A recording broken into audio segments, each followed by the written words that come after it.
Hello, I am Sean Ryan, your Loremaster no longer in exile. Some time ago I ran a lesson on how to plan a session in Carindale. I recorded it for those who couldn't make it, and yeah, the audio was horrible and the video was worse. Oh, everyone's all on the video side. I don't think it actually captures you at that angle, so don't worry too much. Yes, so this is about planning for contingencies. If I run off and investigate, I quickly came to the conclusion that it would be faster to re-record everything properly than try to clean that up, so here we are. Welcome to my guide on how to plan for a session at the Carindale Little Warriors. A couple quick disclaimers for people who somehow find themselves here from the open internet. Someone always does. At the Carindale Hotel in Brisbane, Australia, and a couple of other places, High Springfield Lakes, we run short 3-hour Dungeons & Dragons one-shots every Monday in a combined narrative on a collaboratively built world. Because they're one-shots that last only 3 hours, we're restricted in what we can do compared to a campaign session or even an Adventurers League game. Other DMs might find what I have to say useful, but others will no doubt have strong feelings about us playing Dungeons & Dragons the wrong way, or in a way that restricts player agency in the wrong places. I'm not saying any such people are wrong, but I do have to point out that what we offer in Carindale is a unique experience, and providing it comes with its own unique challenges. If you're in the area, come check us out one Monday night and you'll see for yourself. Our aim of this session is to learn to take an adventure pack that provides narrative and setting and turn it into a plan of action, a mental map, if you will, of how we're going to run an adventure as the DM on the night. What this session is not is a lesson on execution. There are a ton of things you can do as a dungeon master to make your player experience richer or to handle edge case scenarios that you don't really plan, you just do on the night.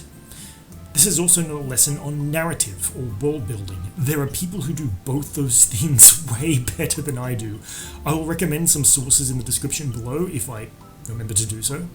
What we'll be concentrating on is what we can do to plan for an upcoming session. If we have an adventure pack, like say Candlekeep Mysteries, or our narrative ideas of what we want to bring to life, how do we put some pre-planned structure around that so we're not improvising everything, but also so we're not just reading everything out of the adventure pack directly, like we're reading it ourselves for the first time, and we feel comfortable and prepared.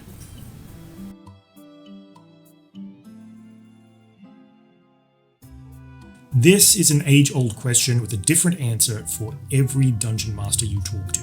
The only really correct answer is to plan for as much as feels right for you, or as Ginny D puts it, plan as much as you need to so that you feel comfortable going into the session, which is going to be different for everyone. In particular, new dungeon masters are always going to overplan. I did that. I've never known a DM who didn't do that. It happens. Assuming you've gotten past your initial first session jitters, you've planned to the point where you've written entire novels and flowchart databases to cover the NPC dialogue for every possible contingency you can imagine your players throwing at you. You've brought that plan to your first adventure as a DM and quickly realized most of it will never see the light of day. Okay, we've been there, we've done that. Now what? How do we come from that point to a point of sanity? Where exactly is that point? I always ensure that I have the following points covered in my plan.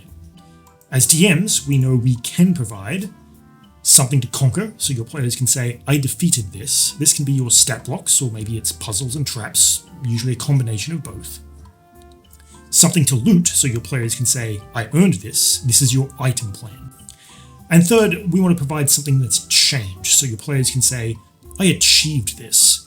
This is your narrative, and it should include a null hypothesis, what would have happened if your players didn't show up or did nothing, and some idea of how the players can alter that timeline in a way that matters, even if it's not immediately apparent. My objective as a dungeon master is to provide my players with those three things, because those really are the essence of what the content of our game is. Now comes the time-consuming part, how to plan how to do all that. You'll always want to give the players all the content and more in more than healthy servings, but you only have 3 hours. Okay, 4 or a bit more if you're doing a one-shot in most other settings, but the same logic still applies. At the end of the day, how much content you can give your players and how rich that content is often a cold, hard function of time. No one likes leaving a story half-finished, cutting important content, or rushing a story to meet a deadline. At our sessions at Carindale, we really need to be wrapping up by 9:30, so that deadline is very, very real. So most of this lesson really is just answering the question, how do I plan to manage my time effectively as a Dungeon Master? Because time really is the most important currency for any DM in the context of a one-shot adventure. Okay, this isn't a lesson on execution. I get it. You can buy much additional time if you deliver your content efficiently. But the confidence to do that comes with practice, and I can't really teach it by lecturing you. What I can do is help you give yourself tools to manage your session effectively, and we do that by planning. So to manage time, in addition to my 3 objectives, I'm also generally coming away with some kind of loose flowchart that will cover all the various places the characters could explore, and roughly the order in which they might explore them and what might happen there. This chart can then be expressed in an adventure pack template to help you build out what areas your characters can explore. Or maybe you work in reverse and you take an existing adventure pack and you turn it into a flowchart to help you make sense of it. How complex this process is really depends on how much choice and agency you want to give your players. The less linear your adventure is, the more you either need to plan or improvise. But for those who don't like to improvise so much, as I'll demonstrate throughout this lesson, if you build and plan correctly, there's no need to fear that a highly complex adventure where the players have a ton of agency may run over time because the players will get carried away. And the argument that such content cannot be planned, that's also completely bogus. It can be improvised, but it can also be planned. I do it all the time, and this is how.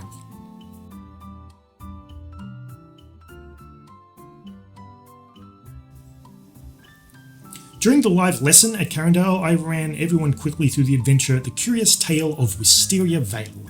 To quickly summarize that adventure, it involves rescuing a noble harper from an alternate dimension. To complicate matters, in other words, to give the players something to achieve, the harper won't necessarily come willingly. He's being slowly corrupted to become highly paranoid, suspicious, and, well, evil. The only way to rescue him is to stab him with a magical dagger, and he cannot be stabbed or harmed in any way against his will, except by a beholder, but we'll get to that. As is often the case in Candlekeep Mysteries, there's this pre-quest challenge to even unlock the wider adventure that involves reading the book, understanding certain key concepts, and using them to solve some riddle or puzzle. Once inside, there's a whole village to explore, and then the grand manor where the harper is clearly kept. There's a beholder now holding that harper hostage in a magical painting, giving the party an obvious big bad to fight. I ran everyone through the flowchart of what this adventure was obviously supposed to look like, assuming the party acted in a reasonable and predictable way. They read the book, they solve the puzzle, they question a villager to confirm the harper's position in the manor, and get good hints on who the big bad might be. They sneak past the beholder, possibly to the library, and find the harper within the painting. Convince the harper to return, at which point the beholder will be waiting for them, of course, and with the harper's help, they fight the big bad eyeball, earn the harper's trust, stab him, and be rewarded for their efforts. Then we looked at one of the ways things could go. The party spends forever failing to solve the book puzzle and ends up picking a fight with the local wizard librarians instead. They eventually enter the village and insist on exploring every building and most of the landscape before proceeding to the manor, like that player who refuses to engage the end boss of a computer game until they've completed every possible side quest and hit maximum level. They then disregard all hints, sneak into the manor's library, pick a fight with its guardian for no reason, and fail to notice the obvious painting of the harper that you've mentioned 3 times. With the time approaching 9 PM, you probably try to move things along by just sucking everyone into the painting dimension, only for the party to unnecessarily attack the harper on sight, and then bumble around aimlessly trying to find said harper when he teleports away. This is just one example of how badly things can go. There's another extreme on the other side of the fence. The party includes someone who's heard this puzzle before, so the book puzzle doesn't hold them up at all. Then they disregard the entire village and walk up and knock on the front door of the manor, triggering the beholder fight at like 7 PM. And that lasts all of 3 rounds, because there's some overpowered fellow DM at the table who thought this was the hard mode quest and he brought his ridiculously equipped meta character, and they nat 20 all their attack rolls. I can tell you from hard experience, from years DMing at Carindale, you're going to get both extremes and everything in between, and you have no sure way of knowing what you're going to get until you show up on the night and start playing. When I first started playing at Carindale in Season 1, I played in an adventure run by one of the club's founding figures, and in this adventure, the players were dropped into an early encounter to save a swamp village and some kids from some overhyped giant crocodiles. They were then tasked with tracking down the local druid, who usually prevents such things. There's then a road to a local temple the druid was investigating, and some quicksand and traps. The druid can be found without much difficulty, and he assigns the party the task of investigating the temple, where he dropped his snuff pouch that contains something to help him control his powers, as he otherwise has a tendency to sneeze so overpoweringly that he spontaneously shapeshifts. The entrance to the tower is guarded by a not necessarily hostile plant monster and a bunch of traps, and if the party deduces that the plant monster is being compelled to guard the entrance and can possibly be convinced with good treatment to help the party through the traps, then they get a relatively easy ride through. And further within the tower is a dark druid cult guarding the friendly druid's snuff pouch. What immediately attracted me to this quest was just how intelligently modular it was. The Dungeon Master clearly had a structure in place that was flexible and appeared to allow for player agency and give the players the feeling that they were striking out on their own initiative to explore a big wide world on their own terms. And yet, there were so many clever but plausible levers he'd given himself to keep things under control. The adventure has modules that can be simplified and cut. The world has a friendly NPC to help the DM do this in a plausible way, and that NPC has some plausibly chaotic condition that may keep him from helping out. If we're the DM running this, we have obvious tools to keep the players on task, to control the difficulty of the quest on the fly, and ultimately to control time. This adventure was written in what I've come to call the 3+1 format, and it's important to note, for longer playtimes, like say 4 hours, this could be a 4 or a 5+1. In Carindale, I'm usually running more like a 2+1. The first number isn't important. It's our willingness to break the adventure up that matters. And the +1, that's the hidden gem of the design. The whole idea of the X+1 format is to split your adventure up into easily understandable locations or modules, usually containing a single encounter, sometimes not even that, or perhaps a couple of possible encounters. Each module presents your party with some kind of challenge or stepping stone, and possibly includes some plausible way for them to get loot or reward, and contributes overall to the narrative. In other words, each module should be contributing in some way to the 3 objectives of the game, giving your players challenge, reward, and a sense of achievement. The first module is the intro, and it can't be skipped as you're dropping your players into it, but from there we get into all the little optional modules. The last encounter is almost always a big bad of near unavoidable combat, and I'm aiming to roll initiative on that by roughly 8 PM. That combat will usually take about 5 or more rounds, which, depending on your table size, should take approximately an hour. And then you have between 9 and 9:30 to do wrap-up narrative and handle loot. I can tell you that if I do a time check and I'm rolling initiative on the final battle by 8 PM, I'm usually feeling really good about the way I've managed time for the adventure leading up to that point. I try to avoid earlier combat modules that present problems that can only be solved with combat, as that can get bland and feel like the players have no real choice about how to approach things. But here was our first dilemma. If the players do engage in combat, that's likely to take significantly longer. So what do we do if the players just fight everything, or otherwise get bogged down exploring things? Well, we cut content. Just don't run one of the modules, skip over it. Wait, didn't I say no one likes leaving a story half-finished, cutting important content? Yeah, but it matters what content you cut. Cutting content from the end boss, or cutting their final bad guy monologue, that feels awful for you and the players. But cutting the seemingly random encounter in the middle of the road with a band of roving Ewok bandits? Sure, as a DM you're probably thinking, oh damn, that would have been fun, but your players will likely never know, and you can always save that module and plug it in somewhere else some other week. We want to give ourselves tools to time manage, to hit the final encounter at the right time, not early or late. And that means coming with a handful of optional little encounters and being willing to skip or cut them early, before we dig ourselves into a narrative hole and get into time management trouble. So let's take a look at how we'd run the 3+1 adventure I mentioned earlier. The players drop into the swamp village and we do a quick time check at the end of the combat with the giant crocodiles. If they got bogged down, we might skip the road encounter with quicksand entirely, or just have the quicksand and not the boggarts trying to shoot the players with sleep darts for a laugh as they pull themselves out of it. We do another time check, and if it's only 7:15, we probably like our chances of getting through 2 more combats and let the players get themselves into whatever trouble they like with the plant monster guarding the temple entrance. Or if it's running late, we let our friendly druid get control of himself long enough to show the party the plant monster isn't so unfriendly, and he guides the party straight through to the final encounter.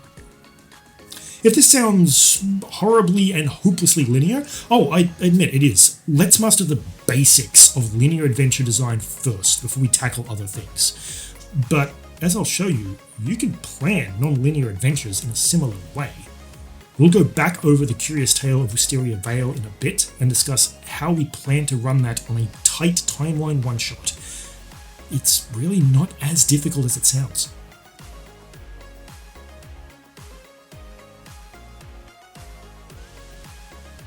But what if the party just aces through everything? I mean, you want the quicksand to be avoidable by a party who wisely scouts ahead, and the boggarts to be able to be talked down by a silver-tongued diplomat.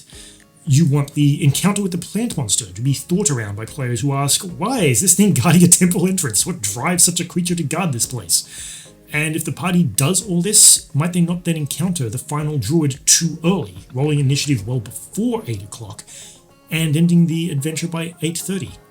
Finishing an adventure early can feel just as underwhelming for the players as finishing late or not really finishing in time at all can feel overwhelming and frustrating. Yeah, it's called a +1. Give your bosses a final 4. No, it sounds really obvious, yet in 3 years of DMing at Carindale, I've always had a +1 encounter of some kind in my back pocket. I've never had to use it once, but it's always there. And think about what that opens up for me. Just by having it there, I can now plan all of my adventures with a laser focus on keeping things running on time and removing reasons play gets bogged down. I never fear that I might do this too well and end up finishing early, because I've planned for that contingency as well. Trust me, just bring a +1. You'll never use it, but just having it there makes a world of difference.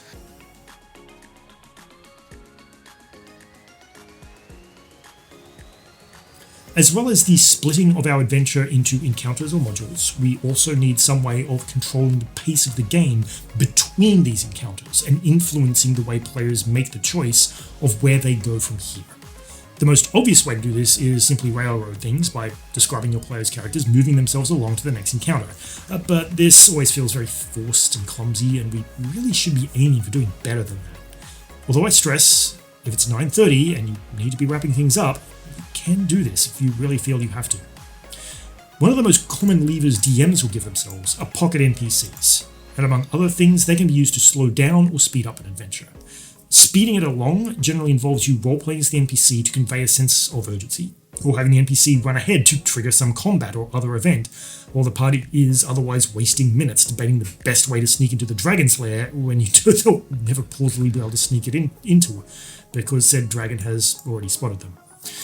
You can have your pocket NPCs show up late to a puzzle, giving your players fair chance to solve the puzzle on their own, and then perhaps cursing or otherwise punishing them for running out of time, while your pocket NPC then shows up to demonstrate how to solve the challenge and moves the adventure along. Pocket NPCs can also be used to balance combat encounters on the fly. This isn't a lesson about execution on the day, but one of the things we will address in the combat section of this lesson is how excessive defenses, like stunning and other crowd control abilities, can drag down a combat encounter. Your NPCs can provide plausible off-ramps for that, where it looks like combat is bogged down to the point where your players can do little but end their turn over and wait to roll a natural 20 on their save, as they simply don't have an answer for whatever you face them off against. The key is to have an equally plausible off-ramp for your NPC to then still leave the slaying of the monsters to the party, so the NPC doesn't end up taking over the session and doing everything themselves. In our swampy adventure above, for instance, the druid in question was unable to control their shapeshifting, so the DM can easily have them pop up and gain control of themselves just long enough to provide assistance, and then they sneeze and accidentally turn themselves into a squirrel again. Pocket NPCs are a powerful tool, but they do come with their perils. They can hog the spotlight. Overused, they can convey a sense of purposelessness to the players, who come to question why their own characters are needed at all. they're not going to be the best solution to all situations. So what other tactics can we use? A ticking clock is perhaps all at once the most natural and plausible and also the most terrifying thing a Dungeon Master can place on their table in just about any RPG in any format. I've seen timed encounters introduced to established online role-playing games such as World of Warcraft for the first time, and I've personally witnessed veteran players, sane and chill and mature adults whose judgment I have learned to almost blindly trust, absolutely lose their minds the first time they're presented with a challenge that they regularly complete in 5 minutes, and they're told they have to complete it in 10 or they lose.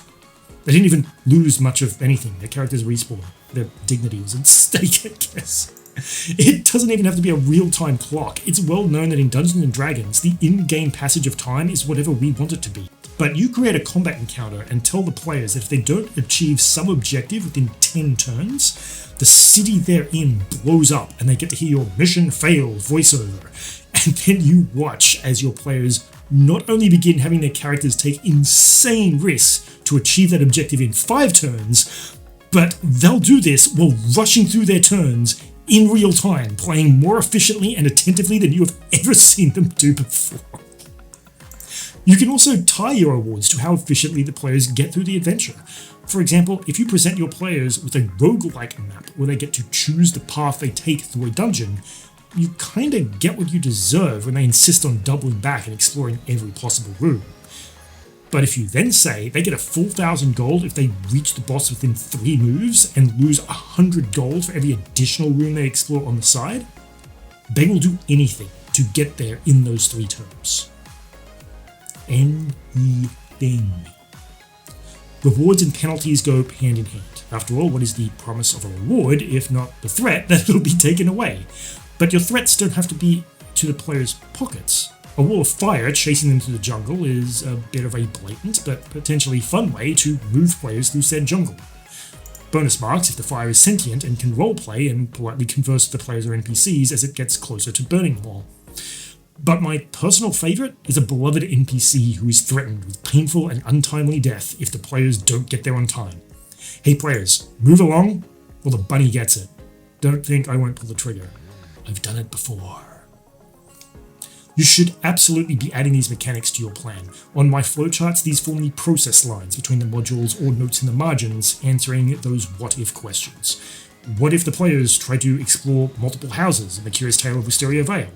Then a fire breaks out in the manor, and your players are reminded that they only get their reward if they save the harper trapped in that manor. What if the players get stuck in a debate about how to cross a room full of sawblade traps with a plant monster threatening to spew acid on them from above the ceiling?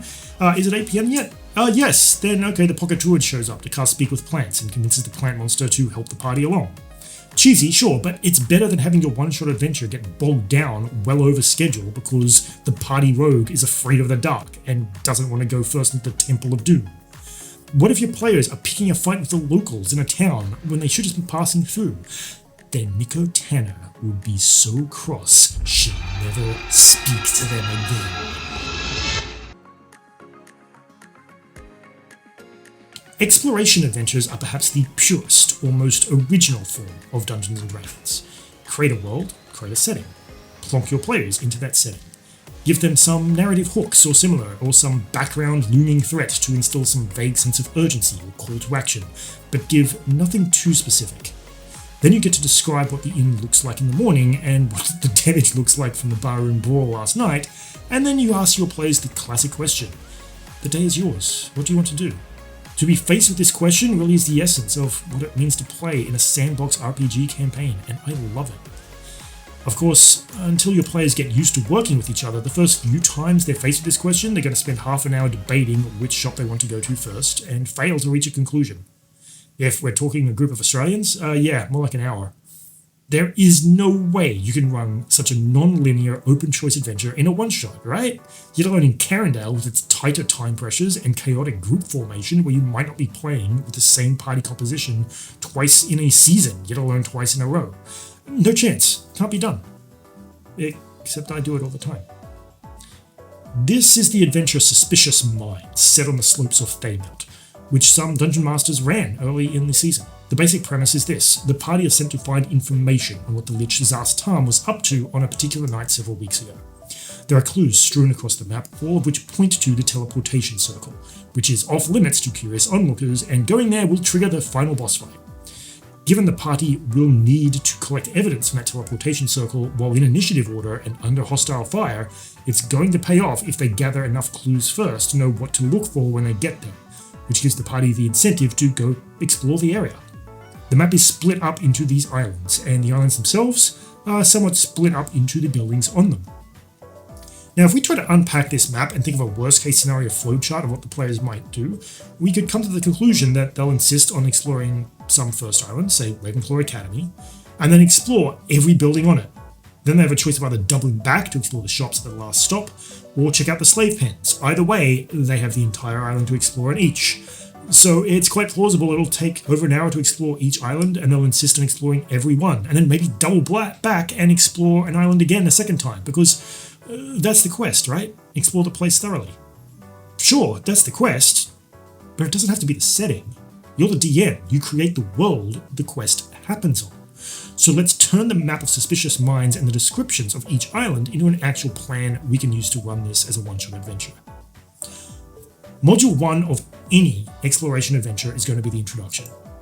Okay, that was kind of obvious. That's the case for any adventure. But the reason I bring it up for exploration is because it's critical here.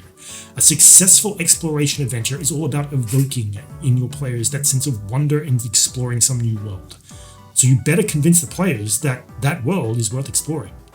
And in the introduction is where your players are fresh and you have their attention. And as a DM, you should be taking advantage of that while you still can. Do not run a Mines of Findelpha style adventure set on a nameless road, running through a nameless forest, leading to a nameless town on the world of birth.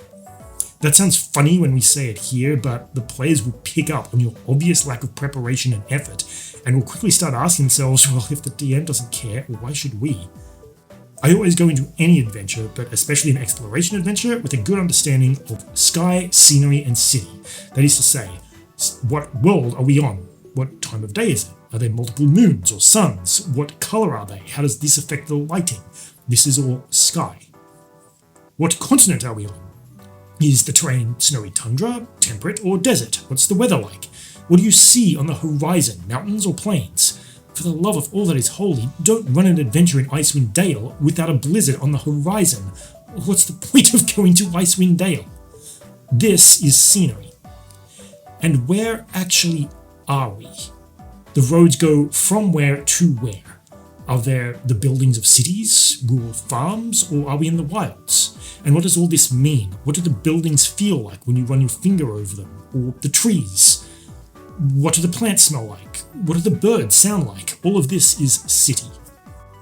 This isn't a lesson on narrative or world building, but if your adventure pack doesn't give you a good idea of these three things, then first step of your plan, build those three things, and write yourself an intro script to describe them. At least do that much. Now we're past the intro, let's run the adventure itself through our head. We do our intro, we describe what the players see when they land on the world, and in doing so, we give the players their options. From the intro, they could more thoroughly explore the last stop, or they could move to Ravenclaw Academy or the slave pens. Once they do that, how are we going to keep players on the clock? Well, we can use the setting itself. In this case, the adventure is set on Feymount, which is hostile territory. The players are briefed that they shouldn't be wearing their guild identification openly, they should be trying to blend in, and if they fail at that, the fight is going to come to them very quickly and they'll be forced to retreat with whatever evidence they've gathered thus far. So I recreated the Grand Theft Auto style 5-star wanted system into this adventure. This gives the players a visual understanding of just how closely scrutinized they are by the gate guards, city spies and police, and how close they are to being forcibly detained for questioning. This also gives the DM a lever to use if the players dally about, and a visual way to reward them for playing the part of a spy well and efficiently. So using this mechanic as a DM, I'm going to add a star pretty much by default as they begin to explore the first building, wherever they may be. I'm then going to add a star if the players do something particularly foolish to attract attention, and take a star away if they do something to lose a tail or cleverly blend in. But overall, I'm aiming to have about 3 or 4 stars as we approach 8 PM. Now I have a very plausible way to force the action over to a conclusion, as the players will feel the heat and the pressure to get what they came for and get out. And if they ignore this, I can just raise to 5 stars and have the end boss come find them instead. Ideally, the players will explore 2 islands, at least partially, or 1 island very thoroughly, but perhaps they'll explore 2 buildings on it. Then we push things along to the teleportation circle, or have the boss there come find the players, and we run the final encounter.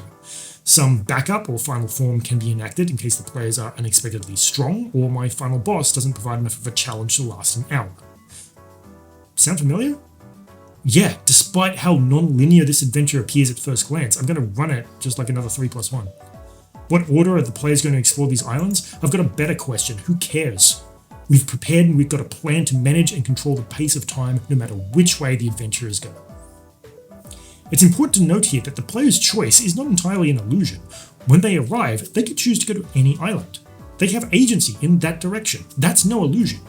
But they are forbidden from exploring every island to such detail that we can't execute this session within our time limits. And we've cleverly hidden their lack of such a choice behind a game mechanic. So their apparent choice of how much to explore is very much an illusion, and an important one to maintain. Never let the kids see the mechanics behind the teacup ride at Disneyland. They'll never stop crying if you do. Another important point to note here is that I'm not saying these kind of non-linear events are somehow easy to create. There's a ton of additional narrative writing and world building that has to happen here to ensure we're ready no matter which islands the players choose to explore. It can also be disheartening, as much of that content may never be used. The way this played out this season, there was a really cute blue dragon whelpling who could have been a guild pet or ally who was locked in the slave pens, and the party never went to the slave pens, so they never knew that whelpling even existed. Poor Xenos would die in his cage, forgotten and alone. And yes, Carindale players, that is all your fault. And all this doesn't even begin to mention the added work of planning that 5-star wanted system and incorporating it into the adventure. So no, I'm not saying non-linear adventures are easy. You absolutely have to pay for every bit of agency you would give your players with hard work. And anything you don't work and plan for is going to have to be covered by improvisation, which has its own challenges. What I am saying is there's no reason to fear non-linear adventure design from a time management perspective, and thus no reason these kind of adventures can't be run in a one-shot format. It's just a question of additional planning. So, non-linear sandbox adventures, the likes of which Wizards of the Coast love to publish as these collections of little semi-connected one-shots, impossible to pull off at Carindale? Clearly not. Let me run down how I'd approach the planning to run the curious tale of Wisteria Vale, and prevent the worst-case scenarios we mentioned before from coming to pass. We start by ruthlessly cutting content from the start. The book puzzle I would dare to include in a 4-hour session, but not a 3-hour one. Here's where you can use Discord to add supplementary material to the quest post and post up a description of the book's content as some pre-quest reading. Sure, I'm going to be pleasantly surprised if any player takes the time to read it, which I'm puzzled by. If I'm a player reading that on the train on the way home, I mean, what else am I going to do? Engage in a staring contest with this guy? But at least you can offer the opportunity. From there, the first big curveball players could throw at us is the village. We'll discuss the +1 later, which deals with the possibility that they ignore it, but what if they explore all of it? Okay, so we're going to tinker with our introduction a bit and make it clear to the players up front that their rewards are dependent on them rescuing the Harper alive. If they come out with a charred corpse, their reward money is going towards his resurrection cost. Now, if the players begin discussing examining a second building in the village, we can set the central manor on fire and laugh as the party watches their reward money potentially go up in smoke. We just have to be certain that in whatever building they explore first is an NPC or other conclusive evidence that can show them the Harper in question is in that manor, otherwise the threat doesn't really hit. The fire doesn't need to last. The beholder or the inhabitants of the manor can put it out as soon as the players get there. The point of the fire is to draw the players to the manor past the village. I'm also removing any unnecessary combat. First to go is probably the golem guarding the library in the manor. It's there to prevent the party from stealing anything, so instead, we're just going to make stealing from the library impossible. If the party tries to take anything out, then that something disappears and reappears back in the library. The golem can now still be included for comic relief, but if the players want to interact with it, we don't have to call for initiative, just let the party break it, and then make them feel sad about that. The same probably goes to the villagers, just give them all 1 hit point each. They're not real, and there's no consequences for the party just murdering them all. Just be sure you give them names so the party feels like there's consequence, and you can keep having other NPCs they encounter later, including the Beholder, asking them why they felt Joe had to die. Finally, there's the issue of the mana part of the quest, calling for the party to try to stealth past the Beholder so they can find the painting the bard's trapped in, but it doesn't want to railroad them to that course of action. If the party wants to fight the Beholder early, go ahead, let them do it. They'll then do the Harper roleplay later. But they could instead get bogged down in discussion about whether it's right to fight the Beholder now, and what other alternatives there are, and what else is in this creepy mansion that isn't really real. Avoiding this partly comes down to execution, getting a good read on the players overall, and whether they want to play SEAL Team 6 or Doom. But part as well comes to having a good plan for how you're going to play the part of the Beholder and the house to give plausible reactions to what the party does. If the party tries to stealth in, we're just going to call for group stealth checks. Keep it to 1 stealth check if possible. Confirm the party is sticking together. If they don't, consider the individual rolls of whoever's splitting off against the Beholder's passive perception. Or if you want, you can roll for the Beholder, but again, only do it once to see how alert he is this day, not minute by minute. If the stealth check is unsuccessful, describe the Beholder drifting away as if it didn't see the party at all. And then have it turn suddenly and get a full round of its eye beams, probably using its telekinetic ray to try to drag someone into the ballroom with it. From there, we just join the combat first process and encounter the bard after the Beholder has been neutralized. Or the party runs away in shame and ends the quest that way. Sure, that also works, I guess. If the stealth check is successful, describe for them 1 close call, then let the Beholder drift away into the ballroom, which makes a natural final boss room, and give them basically free reign of the house outside that, so long as they stay quiet and together. Again, the key here is to give them some interesting backstory without bogging things down. Candlekeep Mysteries gives full descriptions and even some micro encounters to be had scattered throughout this manner, but we can cut most of that to stay on schedule. Everything should be of little note except the library. You can even modify some of the clues to give hints that the last place the bard was seen was in the library, but don't overdo it. Keep in mind the type of party this likely is. They're exploring to look for something interesting. The third time you describe a broom closet, they'll get the hint and they'll go upstairs and find the library. Lastly, we're going to make the library a safe zone that the Beholder won't go to. Hell, make the entire second story a safe zone, unless the party starts wrecking things, in which case feel free to trigger the early combat again by just having the Beholder disintegrate the floor out from under the party and literally dropping them into combat. If the party is assured they're safe, they'll feel free to start concentrating on solving the puzzle of where the Harper Bard is. Here we can also revise the library to add more potential pathways for the party. Some of the books may be alive, and if the party abysmally fail their investigation checks, let them roleplay despondently bashing their heads of wall for a minute before having a book turn itself to a relevant page. There should be some consequence to this, however, even if it's as simple as the book calling them out for their lack of intelligence. Never make an ability check pointless. Always give them some stakes to play for, even if it is just pride and dignity. Once in the manor, you can still play the Harper Bard as suspicious, and absolutely should not have him just let the party stab him there and then. But he should be eager to have the party free him and get back to his manor to confront his Beholder jailer. What can bog this conversation down would be a party member mistrusting the Harper. This happens more often than you might think. Those players can be mighty suspicious themselves, almost like some of them are suffering from some kind of ongoing trauma every Monday night. Funny that. If this happens, you can simply have the Harper ask the party what they would need to do to prove themselves trustworthy.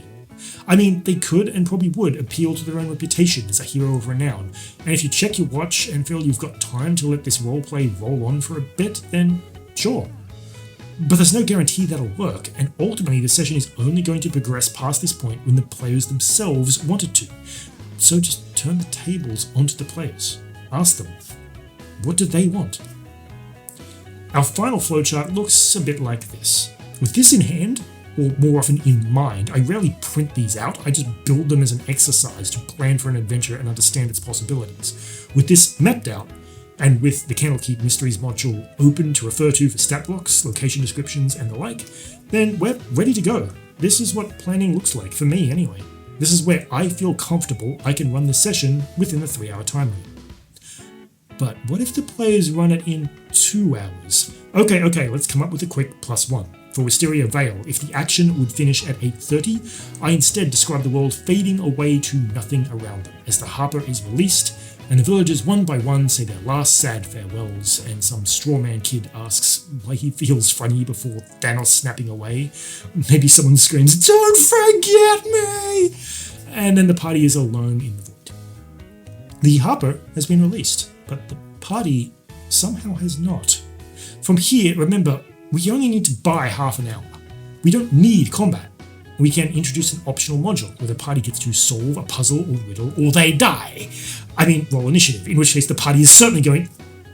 forget it. Point is, even if a non-combat encounter resolves and only takes half an hour, that's still fine. We're finishing at 9, which is perfectly reasonable. Or if combat breaks out, it's another 5-round boss fight, which might take another hour, and we finish at 9:30, which is also fine. Don't make the mistake of assuming that because the party clearly aced the actual Beholder boss fight, because they finished early, that the +1 encounter needs to be scaled way harder. There's many reasons the party may have made short work of the Beholder. Maybe they're a pure range party, or otherwise have ways of making its flight speed irrelevant. They deal solid damage with magical weapons, and even their clerics never feel like they needed to heal, so everyone was on offense. Maybe they got the drop on the Beholder, and the rogue assassin in the party got to work. Maybe they just rolled really well. Whatever, your +1 is going to be a different ballgame, and your party are facing it likely with less spell slots and other resources. So make your +1 different, not just another Beholder, but don't make it deliberately harder, or you'll shoot over your hour of combat. Remember, even if the party wipe the floor with your +1 as well, they'll probably still take at least half an hour to kill it, and you'll still be okay. With this in mind, I plan to have the Harper heal the party to full before he disappears, and then my +1 encounter is going to be a Death Knight with a couple of light skeleton knights. What's a Death Knight doing in the void space between worlds? The dreaded stealth mission is something you kind of have to try yourself a few times to really wrap your head around its challenges. We'll get to possibly the biggest challenge of the stealth mission later on, which is the potential for combat. And we'll also dive past what happens when the party fails a stealth mission nice and early and wakes up the entire complex, as that's basically just a big combat encounter and we've all seen those. But an adventure that ideally players shouldn't see combat in, how exactly does that work? Well, keep in mind that non-combat encounters will generally take less time than combat ones. There's also several ways to do combat in a stealth way to help build tension, promote player interaction beyond making a stealth check every 5 minutes, and soak up some time, as more than most other adventure types, stealth missions that go to plan tend to be over early rather than late. So once you've committed to running a series of non-combat encounters, you'll likely need to either find time sinks or just add plenty more content to go through.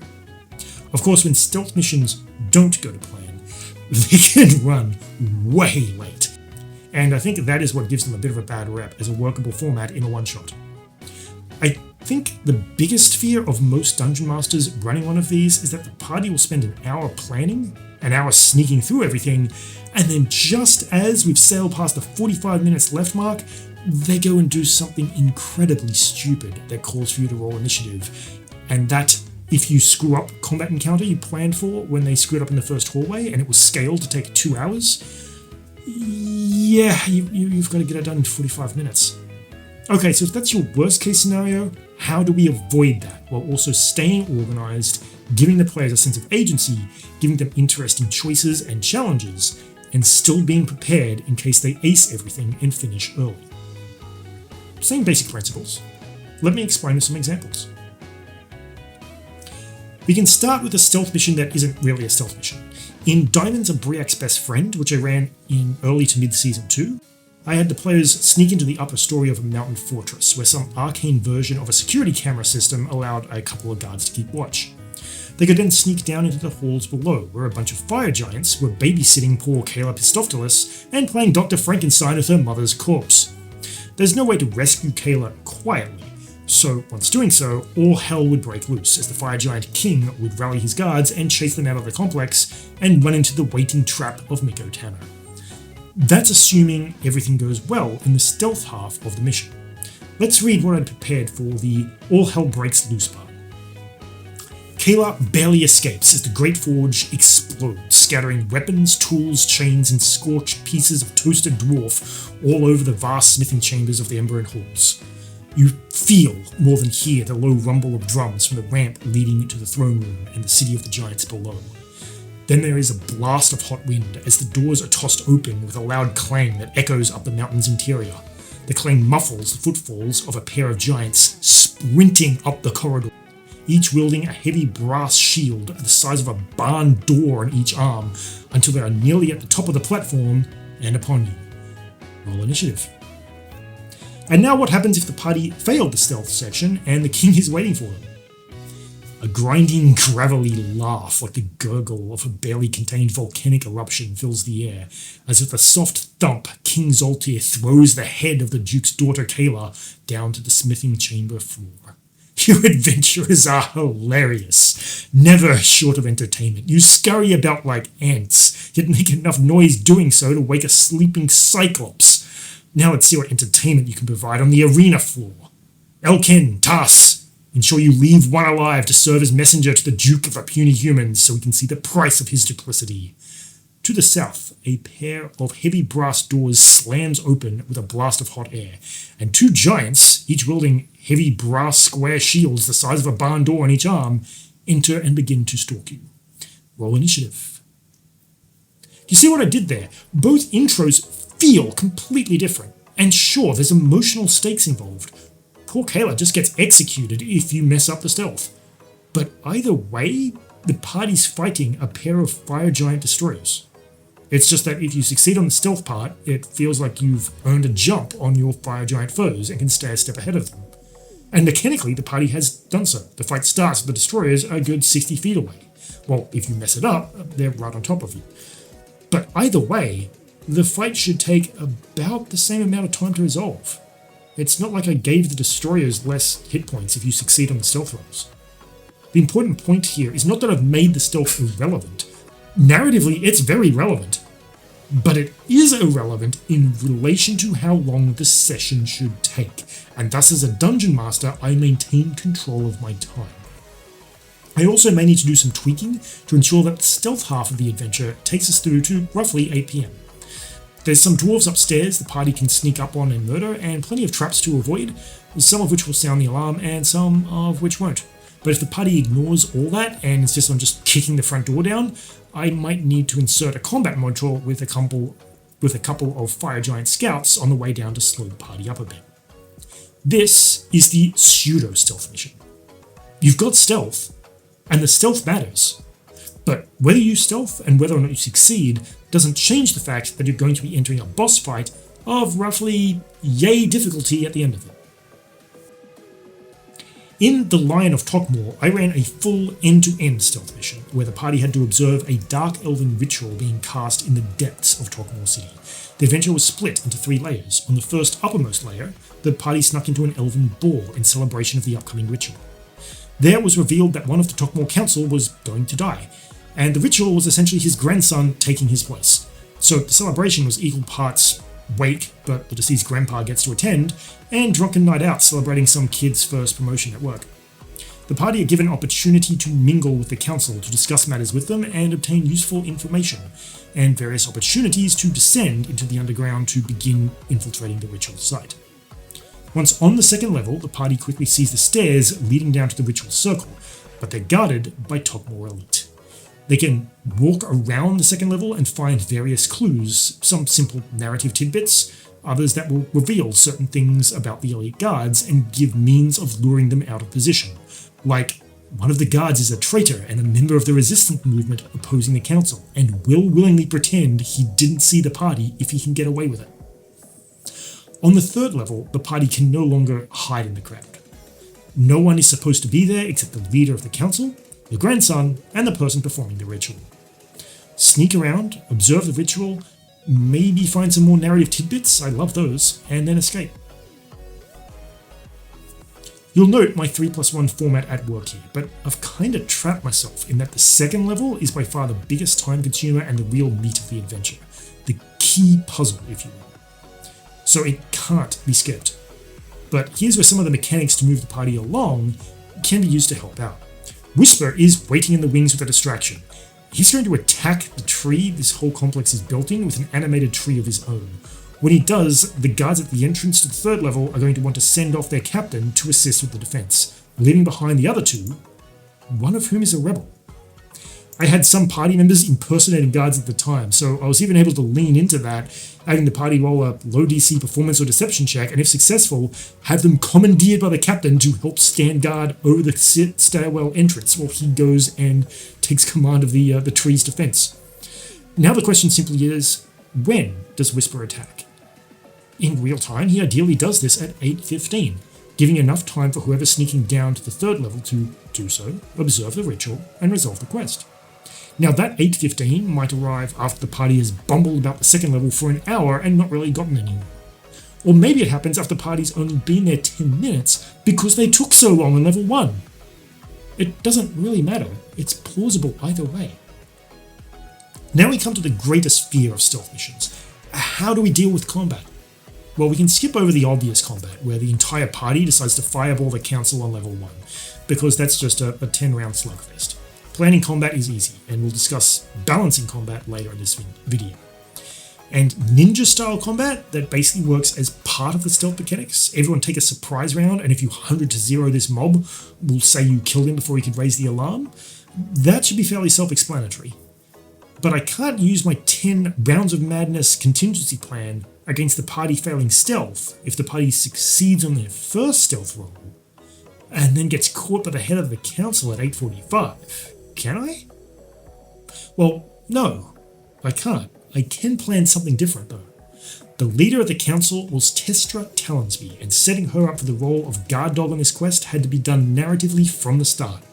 The head of the Elven Resistance movement, who's planning this whole thing and is there at the quest intro, is clearly terrified of Testra. The other council members are all deferential towards her. And there's this aura of menace, but also of peak competence whenever Testra is about. She's the one who almost notices the party every time they're sneaking around. She's the one whose eyes narrow for a moment as her gaze passes over them, but she gets distracted at the last moment and loses them. And she's got this wicked, distinctive diamond katana that hums like a lightsaber when she draws it. In the second level, whenever it looks vaguely like the alarm might be sounded or the party might have failed a stealth check, it's Testra jumping up from the third level and now stalking them through the second and checking the faces of everyone who tries to rush past with their cloak up. So when Testra finally takes her position to observe the ritual herself, we know that if the party fails this last stealth check, it's her they'll be dealing with. And come on, if the players don't take those hints and try to run when initiative is called for, they frankly deserve their permadeath. So, having established that our big bad is essentially unbeatable here, we now make a stat block that is unbeatable, which is easy. As a DM, we're allowed to cheat like that. And now we just have to be careful that whenever we ask for an initiative roll and establish combat with Testra, we're making it clear to the players that there is a way out. Victory in this combat means reaching some desired place where Testra is forced to turn back or otherwise let them go. Thus, the second key to these kind of combats. The boss should have a decent speed or some kind of gap closing ability, else escape will be too easy, or worse, the party will just kite them to death like they're a Tarask from the old rule set. But they also need some kind of narrative leash that makes them not want to pursue the party to the ends of the earth. In Testra's case, it's the ritual itself. She's there to ensure it all goes well, and she's not going to be baited into chasing some random halfling across the city so everyone else can sneak in behind her and disrupt that ritual. She's going to call for a bunch of guards to take over the chase if she can, but maybe all who's around her aren't elites, but random conscripts who break and run the moment it's obvious Testra isn't sticking around to fight these adventurers either. Thus, if combat does break out too late to do the full 10 rounds of madness, that's fine. We can still do this mini combat, and it's still going to feel oppressive. It's still going to raise tension. It's not going to feel lame. Players are going to come out of it with hearts pounding and being like, oh, thank goodness, we just got through that. We just redefined a little what it means for the players to achieve victory in that combat encounter. And in so doing, we made it easier, if the players roleplay to script and don't try to YOLO in and kill your unbeatable bad guy, and achievable within a reasonable time frame. And such an encounter just makes sense in a stealth mission.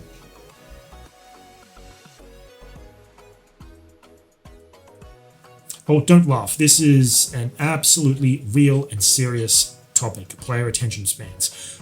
We know how retaining player attention can be a chore at times, and having to wait for a player who's busy chatting up their significant other, or playing with their phone, or has gone for a toilet break so that player can make a saving throw that the game can't really move past without knowing the result of. This is a common way to see entire minutes go up in smoke for apparently no good reason. And sure, some of this is on the players themselves, but there's still things we can do from a planning perspective to help. This is another part of the appeal of the 3+1 format to me. The first module I usually have is an optional combat encounter. It's up to the players whether they punch their way through the situation or not. The second encounter is something else. Combat is almost impossible. The challenge they have to face is about understanding some concept or solving some puzzle, encouraging roleplay. And then the third module is usually a classic boss fight. This switching up of the main activity the game is offering will help keep your players interested and on their toes. These transitions are also a good narrative way to let the tension die down, let the characters roleplay among themselves, let their attention drift, and then boom! Wake up, players. The Thunder Chicken just landed in your campfire, and he looks pissed. It also provides some natural break times, and those are important for you and the players. You don't want to lose momentum, but you absolutely do want to rub your eyes and take a drink. Show the party the details on your freshly painted mini. Just a couple minutes. For the love of God, DM, rest your throat. Please. You're starting to sound like Deckard Cain. Stay a while and listen. And now we move to the hot takes and contentious topics, table size. There are some deservedly popular dungeon masters we have here at Carindale who regularly book out early, or even have players hard camp Discord waiting for their quest to be posted. The idea of players always playing at the same table with the same DM and the same people is a topic for another time, and I'm not here to talk about that. But I do have to address the issue of table size, as it does impact our ability to manage time. Firstly, let's just discuss how a large table works, or rather how it doesn't. There's a reason we keep our default table size to 6. Anyone who's been a dungeon master for a relatively small close-knit party of 3 or 4, and then turned around and later that week run a session for 8 or more, or should already know what I'm talking about. The difference is immediately apparent. With a large table, combat obviously drags on longer, as you not only have to go through more player turns, but you also typically have to do a bit more than just up the hit points of the monster being fought to keep your combat challenging.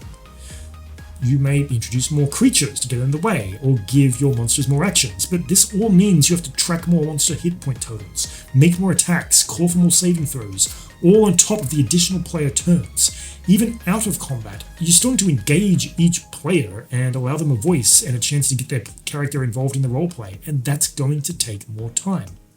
And yes, I get it, there's ways around that. Like what Nathan came up with on the spur of the moment when he had to unexpectedly run the Season 1 finale, and he decided to just have Nathriel throw out overpowered Circle of Deaths over and over again. But the point is, if you somehow tweak your adventure to work under such conditions, you're not making it work because of your table size, but in spite of it. You may be stripping out of the game some of the rich tactical nuance and complexity that is part of the reason Dungeons & Dragons is still the go-to benchmark other RPGs are compared to. And if your table size doesn't need to be that big, if this is an avoidable problem, why embrace it? Why are you doing that to yourself and your players? And perhaps, why do that to your fellow Dungeon Masters at Carindale?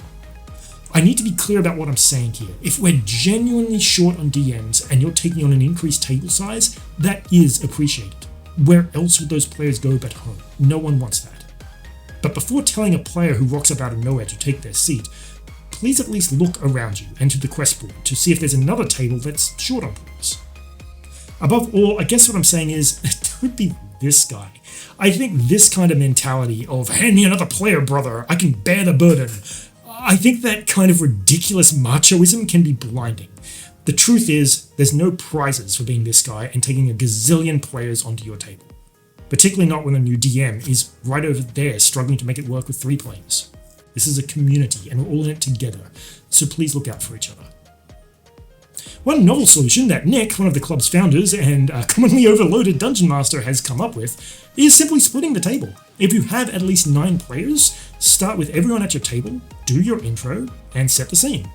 Then give your players a situation that forces them to split up, and watch your players' jaws drop as one of their own pulls their team aside to set up their own DM screen on their own table. Or do it in reverse, in a pre-planned way, where 2 focused groups go through diverging paths and then meet in the middle for an epic final encounter. Now, this comes with its own challenges. There's a ton of checkboxes to be ticked before you do this. You need a player who would be at your table willing to also be a dungeon master for starters. And all these players may have showed up to play at your table, not do a random pub fight adventure with someone else, and they might not feel too kindly about being peeled off. To sell this, you may need your split tables to be connected narratively and perhaps even mechanically, which means even more planning and some homebrew rules. You are very much in uncharted waters that the game's designers at Wizard of the Coast, or TSR before them, did not intend you to sail in. D&D is intended for group sizes of 3 to 8 and a single dungeon master. But if you succeed, all those issues I mentioned above about huge tables, you've turned them on their head. You're not taking steam away from DMs trying to break into the game, you're now encouraging a new fledgling dungeon master. Instead of one massive table, you've got 2 smaller, focused groups. Everything is running more efficiently. And finally, if you're linking your tables narratively, you're engaging in a style of Dungeons & Dragons that you generally won't find elsewhere, particularly for in-person games. In Brisbane, to my knowledge, stuff like this can only happen in Carindale. And of course, Springfield Lakes. Hi, Springfield!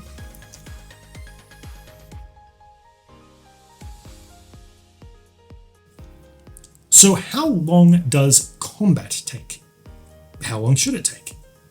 Let's quickly look at some of the reasons combat drags down, and some of the reasons it may accelerate, or even finish early, or be underwhelming.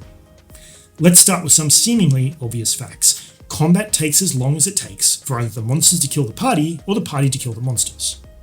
As we're playing casual pub D&D and don't want to kill the players, Cass, we'll concentrate on the players killing the monsters as our relevant metric. We'll tackle how hard the monsters should hit later. There are some guides in place, such as the official D&D Beyond Encounter Builder, which isn't perfect, but it did get a rework with the latest version. It's okay-ish, but here's how I do it.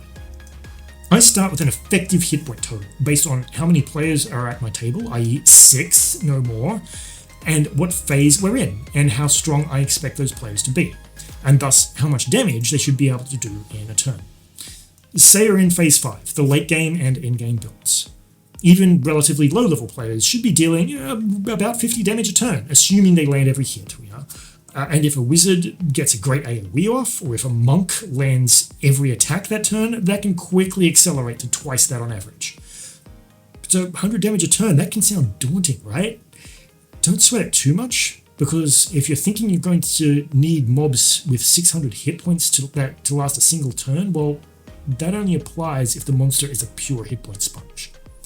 So first off, armor class and saving throws. Consider what the plus to hit for a character should be at around this mark. It should be about plus 11 at level 12, assuming they're using plus 2 weapons.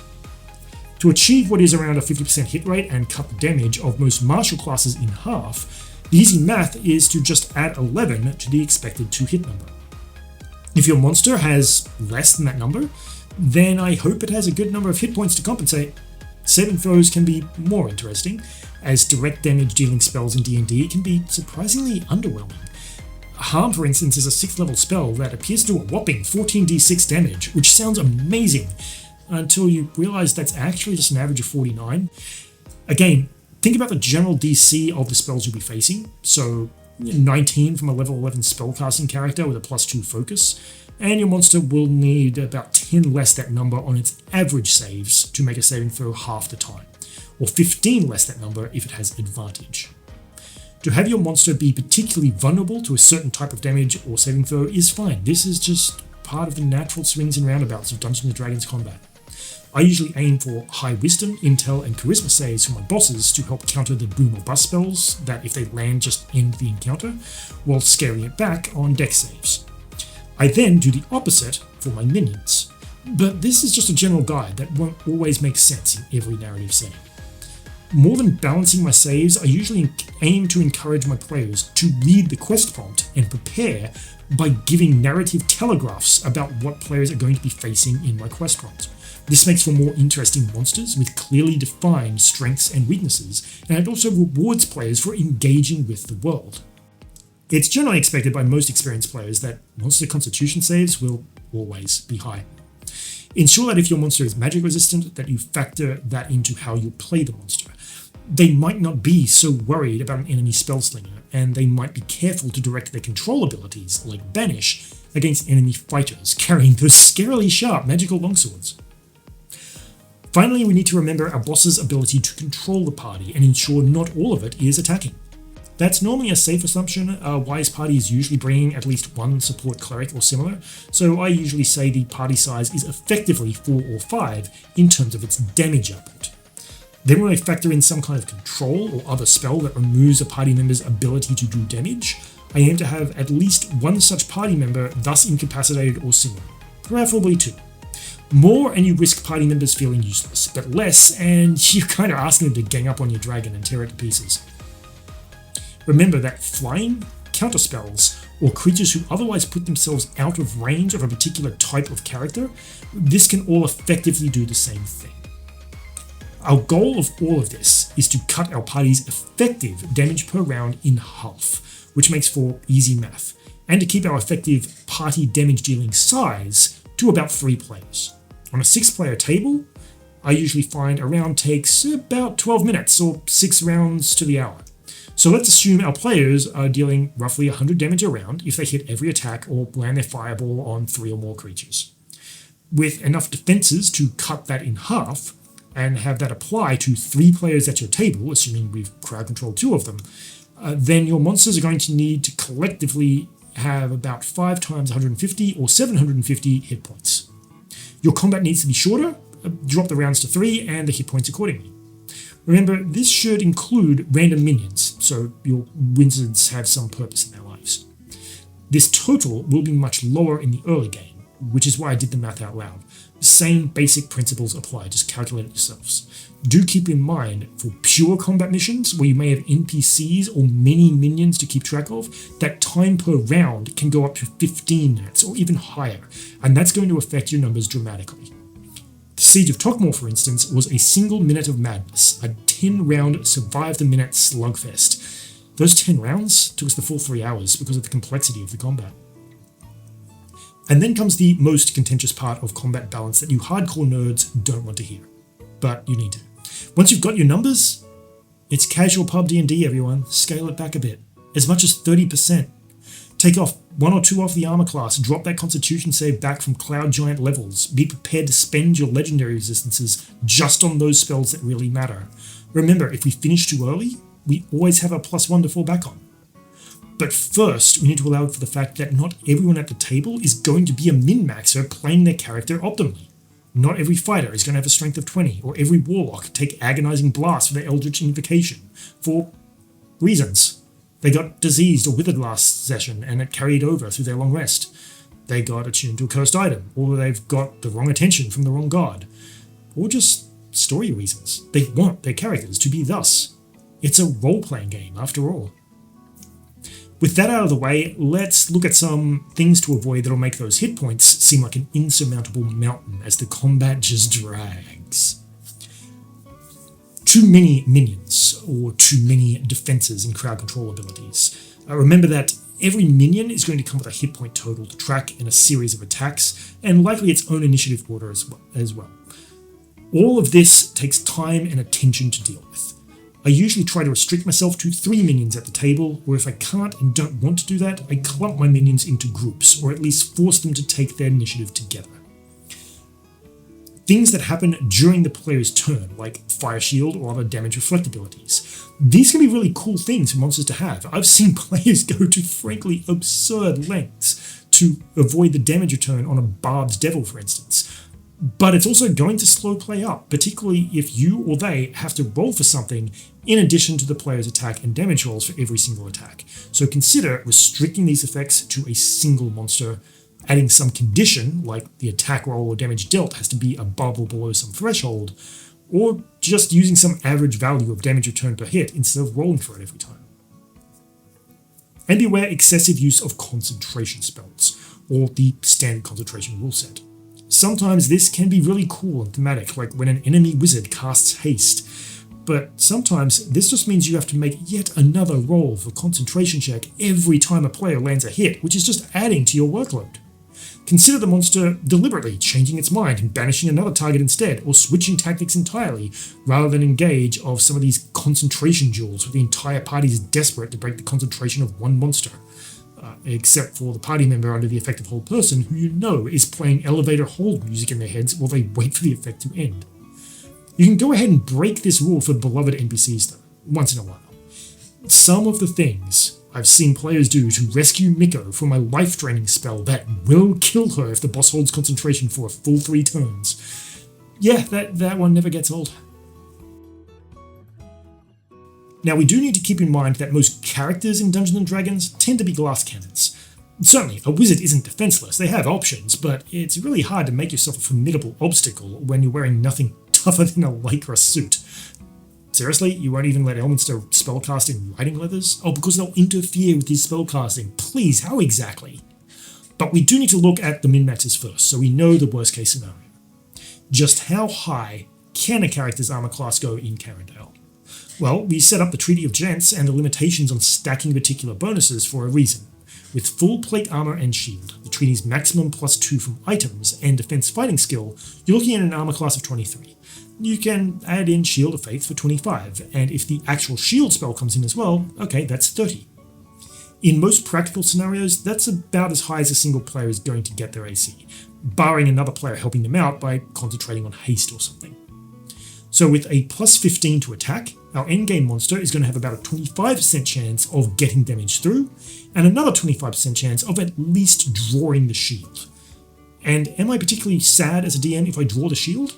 No, I just go and attack another target. I've drawn a resource, a reaction, a spell slot. There's nothing more underwhelming both as a DM and a player than a monster who I just fight by passively rolling my attacks every turn and laughing as it rolls back at me and can't penetrate my passive armor class. At least by drawing the shield, I have made an interesting choice as the player who is shielding. Did I only take 1 level in Wizard to get access to shield? I probably don't have many spell slots, so I hope that shield spell doesn't get drawn too often. Are there squishies behind me which I'm trying to protect? Oh, I shielded. There goes my ability to take opportunity attacks if this monster decides to just ignore me and run past my supports. It's an interesting choice, something I need to think twice about, which at the end of the day is all I'm really asking for as a player from my combat encounters. Okay, but why not a higher attack modifier? Well, let's look at the other extreme. A wizard using mage armor has an AC of 13, and generally speaking, a dexterity modifier of usually 1 or 2 at best. Even assuming they take their +2 bonus from magic items, say from a ring of protection or similar, they're still in the realms where that mage armor is really doing nothing of value. The monster still has to crit fail to miss them. The only thing their mage armor is conceivably doing against a +15 to hit is at least bringing a wizard's defenses into the realm, or they'll get the full value out of their shield in negating those lower rolls and granting that extra 25% chance to avoid the attack. Which is something, I suppose, but if we go much further, we risk making even these basic defensive options for an unarmored character completely pointless.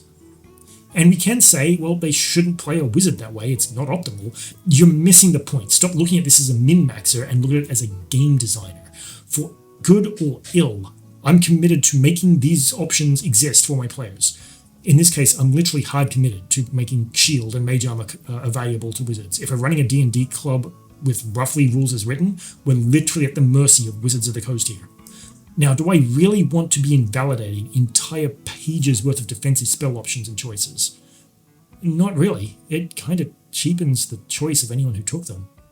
So, plus 15, thereabouts, maybe a little higher for the end boss of the season. My attack rolls usually swing between plus 14 and 16 for most the back third of a season. It's fairly simple math. Take the armor class of someone without shield spell active and drop roughly 10 off it, and you're giving them your mobs about a 50% chance to hit the average tanky frontline melee tune. But we go no higher than plus 15, or you'll make all the cloth wearers cry. That's the trade-off for telling players they can't wear plus 3 shields and plate armor. It won't stop the masking, but hey, some things cannot be avoided. Saves should be much the same. The treaty allows players to have a total of plus 6, the cumulative saves, so remembering that proficiency comes into play, you're usually looking at an average save of 4-ish average or plus 5 for those who invest in Rings of Protection, with players really preferring to max their dex and con saves for some reason if they have any control over such things. So for an average DC, I know it sounds odd sometimes, but if a spell is hitting everyone in the party, sometimes a DC of 15 will probably do it half the time. Increase this value for bosses that like to concentrate on magic or elemental effects as a source of damage, but consider decreasing attack damage accordingly, or be sure to give players some kind of counterplay like taking cover or using line of sight. When it comes to damage, keep in mind the average player hit points for that phase. That's usually about 100 average, higher for melee tunes and a little less for spell slingers, with barbarians getting more like 200 at the endgame. Your monster attacks should be able to bring a character from full to about half in a single round.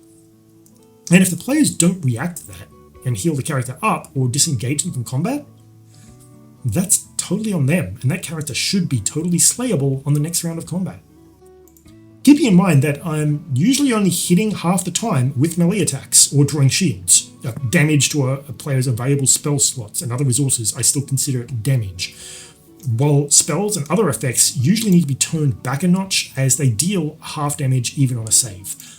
Thankfully, most spells will do that naturally, just look up the values and the damage rolls aren't that impressive. Just be sure you do wail on anyone with evasion, the old-fashioned way. Rogues and monks, they totally deserve it. So in practice, if my boss and their minions collectively have 4 attacks and a spellcast, and we're in the end of a season, I'm looking for attacks that deal roughly 30 to 40 damage on average a hit, maybe slightly more, with a spellcast thrown in that has the added flavour of hitting multiple people, dealing about 20 damage each or so. All this should apply roughly high 70s in damage to whoever's taking the attacks, assuming they're focused, and 15 average to everyone else. If it's a wild animal or I'm role-playing several minions in a widespread chaotic battle, I might up the damage and the number of attacks, but I commit to role-playing as a wild animal or an ill-coordinated mob and thrashing about, spreading my attacks around. Possibly if I'm playing a T-Rex, knocking back targets, because it looks cool, but it also throws whoever I just eviscerated naturally out of harm's way, which means I have an excuse to hit them harder as I do it. Ranged attacks, I often scale back 30%. This is both so they don't one-hit and KO squishy ranged targets, but it's also as a reward to the party if they take on the tactic of kiting the boss out and evading its melee attacks, and they execute that strategy successfully. But some monsters, like demigoths or hags, yeah, they just weren't made to be kited. Don't worry too much about the maximum possible damage values. I see a lot of DMs get caught up on, oh, if I crit and max the damage roll on every hit, I'm just going to one-hit kill someone. That rarely, if ever, happens. And if it does, it does. Let the dice decide. Concentrate on the average damage values, keeping in mind things like the tendency of a wild creature to lash out blindly and not hyper-focus on a single target, or an intelligent monster's tendency to pick its targets well, control the main threats to its survival, or focusing down the enemy healers. With all that being said, there's some mathematical damage tricks to keep in mind. First, keep in mind static modifiers don't crit. So if you're really worried, just roll less dice and bump up that non-rollable modifier. Also, you've all seen a bell curve, right? The reason the most common roll of a 2d6 is a 7, which also happens to be its average? So here's some mantras to learn. More dice of smaller size means more predictable damage. And of course the opposite is true for larger dice. D12s are for chaos. Flat damage modifiers are for control freaks. And D6s are for Warhammer fans who just like rolling lots and lots and lots of dice. Just keep in mind time management. You're going to be spending a lot of time adding all that up, and 9 times out of 10, you're just going to be within 1 or 2 points of the average anyway. So consider just rolling a ton of dice behind the screen for the spectacle, and then giving the average roll after you pretend to count them. Finally, keep in mind your control spells. A character who is locked up in a banish cannot attack, but also generally cannot be attacked, while other control concepts, like restrained, make the party significantly more vulnerable. If your goal is to have 1 player per round on average be subject to such conditions, and then have your monsters, assuming they're intelligent, focus on that player, then take this into account for your damage calculations, as you'll be hitting your melee attacks much more often. Control on the support player, or even counterspelling the party's healer, is also an offensive move. If you're going to do that, maybe rethink your monster's ability to take out a party member in 2 consecutive turns and scale back that damage. Or consider putting the hard mode tag on your quest, because that's something a hard mode monster would do, not a random vampire in the wilderness. Finally, on the topic of permadeath, I won't say don't do it.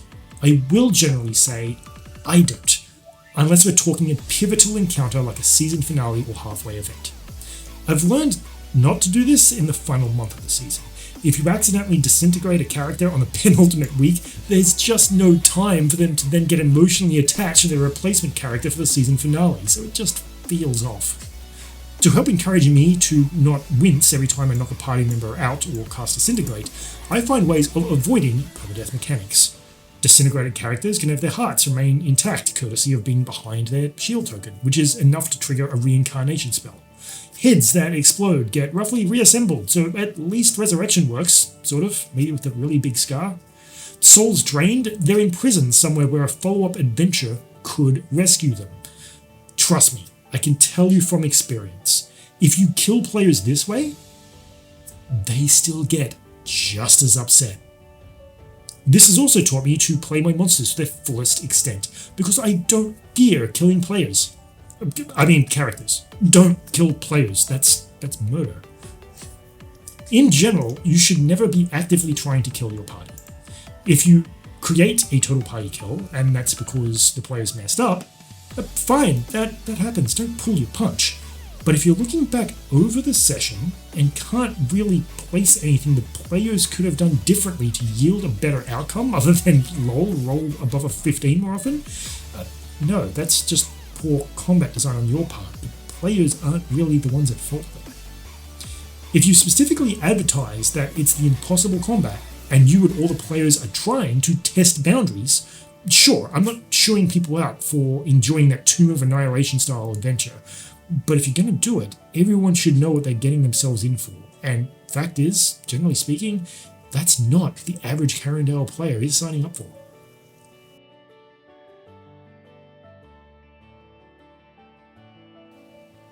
Monster complexity is one final source of combat hangs and delays I will mention. Overly complex stat blocks are both a time sink and an attention sink for DMs, but not for reasons you might think.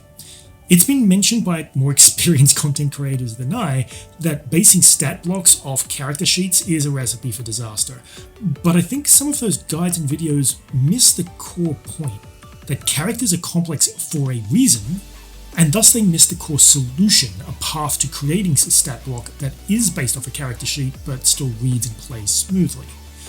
First, let's look at why characters are as complex as they are. Simply put, they're complex because they're toolboxes that come with a wide variety of tools, not all of which are expected to be used in a single encounter. They represent adventurers who are stepping forth into the unknown. Players need to be prepared for all eventualities, and character sheets that give them a variety of options for their actions are a key part of that. But even a player who has only that character sheet to keep track of is going to compartmentalize their character abilities a bit. Those who play in front of the screen as much as behind can back me up here.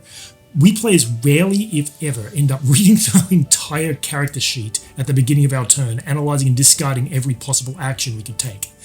Or if we do, we quickly learn to do things more efficiently because our fellow players will start throwing things at us if we take that long. So we have our go-to plans of attack. We probably have a single strategy that's basically just nuke it, something that deals the most amount of damage without any real care or concern for boss resistances or the situation at hand or other restrictions. We might then also have a control strategy, something that gives us a good chance of taking a particular creature out of the fight for a round, and a recovery or support strategy for healing. On top of that, we might develop certain combos, particularly with other players we play with regularly. For spellcasters, all of this is usually just a selection of which spells to cast, but with melee characters, it might be a choice between attacking, grappling, or taking cover, supplemented with various abilities with X per day uses. These give us our go-to plans, and if they don't work, that's usually where we're looking at a situation going, why didn't it work? And then looking at the rest of our character sheet to improvise a solution. Think about this now from a DM perspective. All of this I've mentioned above very much mirrors how most creatures, most people, are going to approach situations and challenges where the unexpected may happen. We come up with an initial plan of action, something we'll try first. Then we might have a plan B that might be more of a play for time in the hope that help comes along, and a plan C that usually involves running away from danger or otherwise resetting the situation so we have time to reevaluate. We do this in real life, from things as inane as shopping lists. We'll get our favourite brand if they have it, or make do with something similar if they don't, to flying aircraft, where pilots do a safety pre-takeoff brief that they can rattle off by memory in their sleep, but that details exactly what they're going to do if they have an engine failure, depending on how much runway they have left. So our stat blocks and the way we use them should be much the same. We use our stat blocks to develop for each creature a plan A, B, and C. We use these plans not only to organise combat and pre-plan our turns to keep things on the clock, but also to help roleplay our characters. For example, a pack of crag cats ambushing the party are interested in eating one of the members. Their plan A probably consists of part of the pack distracting everyone while two of their bigger pack members grab whoever looks weakest or juiciest, pin that person down, subdue them, yes, this usually means killing them, and dragging them off before the party can respond. Plan B is probably just thrashing about with their claws and teeth like a fox in a henhouse and try to win through sheer ferocity, and Plan C is disengage and escape. I had this kind of plan thought out, even for a stat block as simple as a brown bear. But where a stat block like, say, a Lich or Archmage is being used, I still just use 3 plans. Those plans are just a bit cool. Let's take an Archmage trying to abduct a particular party member or beloved NPC. They might use illusions to lure the party into a particular room, pre-laid with glyphs of warding that are going to spring up walls of fire or force across the ground, cutting the party off from one another. They might bring in some golem helpers to ensure they get some quality one-on-one time with their target, and their target they're going to stun or turn to stone, turning their target's body into an inanimate object that they can teleport out more easily. Plan B probably involves assuming the party have negated their walls, so they're going to go for chain lightning or maybe an up-ranked hold person to buy some more time. But Plan C is going to be drop some kind of smoke bomb to obscure the area and dimension door out of there like a flippin' ninja. Or maybe they go Crazy Ivan and fireball in place to ensure they take one party member out of this world with them. Either way, am I using the full list of spells at their disposal to come up with these plans? No. That spell list is for when things get completely out of control and we have to improvise. But with our initial plans A, B, and C mapped out, I can plan and prepare, concentrating on ensuring I'm familiar just with those spells and abilities required to enact those 3 plans. And hopefully that'll cut down the amount of time I have to spend looking up spells on the fly mid-session. This still applies to intelligent creatures that the party ambushes, that get caught flat-footed. The same Archmage probably also has a plan A, B, and C for when they get surprised. It's just going to be more of a one-size-fits-all plan, along the lines of A, fireball it and see if that works, B, protect myself with a wall of force while I call for help, and C, bail out. I guess the key points I'm saying here is that stat blocks are useful reference tools, but they're not plans in and of themselves. To plan for combat effectively as a DM, you need to be walking in with a good idea of what situation your monsters are going to be finding themselves in, and have a good idea of what they do on their first 5 rounds of combat based on those situations. There's actually no good reason complex stat blocks should slow you down if you have these plans in place ahead of time. 9 times out of 10, when I see a DM get bogged down in combat, it's not because they chose to play a lich. It's because they haven't planned properly and they're caught on the spot and trying to improvise. They'd have gotten just as bogged down with the Crag Cat. I hope you enjoyed this rambling re-record of my session of how to plan as a Dungeon Master for the Little Warriors, and my apologies for the delay in posting, but I did want to make sure I put up some quality content and not just an error of my face as I stumble over words like puddle. I hope you all got some lessons of value out of this. Going over it all in this detail certainly helped me get some clarity on some things that I do instinctively and why I do them, and pointed out some things that I'm already doing wrong myself. And above all, I do hope to see you all some Monday night at Carindale. Thank you all so much for playing.